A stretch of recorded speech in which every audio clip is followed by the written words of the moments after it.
For this video I'm going to show you how to use watercolor pencils with blender pens, and I'm going to color directly onto the image that I've stamped and then use the blender pen to move the color around. Now I have stamped this cute little Santa with basic black classic ink. It has dried and I found that I like that ink the best, that it seems to be okay as far as spreading the color around.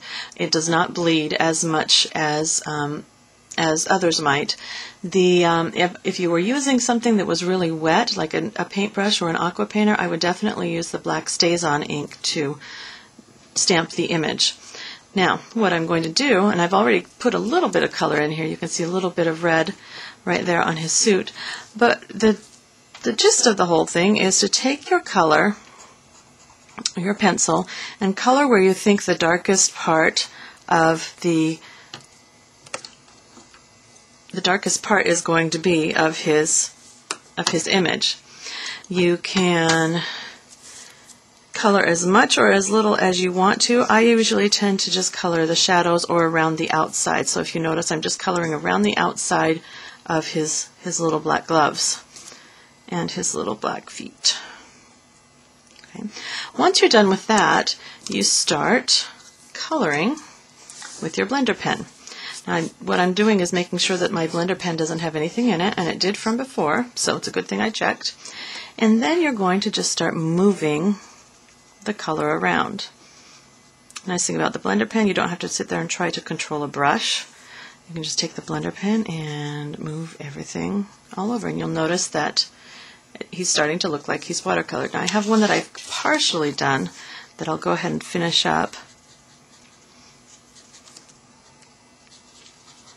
In between colors, as you're going to change, I'm going to go from red to black and yellow in just a second.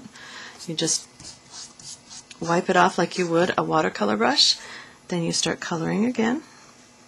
So now I'm using the black.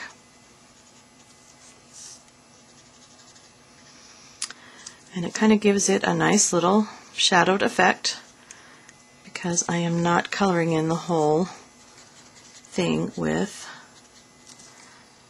my pencils before I use my blender pen. One thing that I also did for his beard is I added just a little bit of gray just to give it some depth there. Okay, he has a little gold belt right here.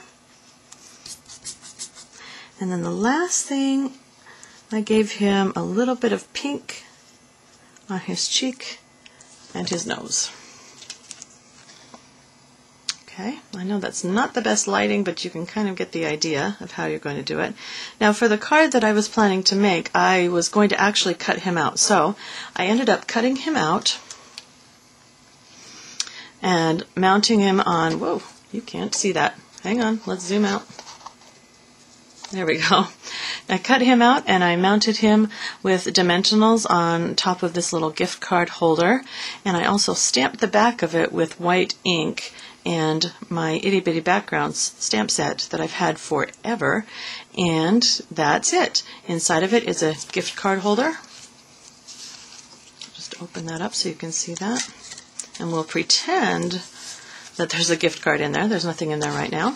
It's a very simple way to give a cute little gift to someone, and hopefully that helps you with your watercolor pencils. Remember, just color in the spaces that you think should be the darkest first, and then blend the color around with your blender pen.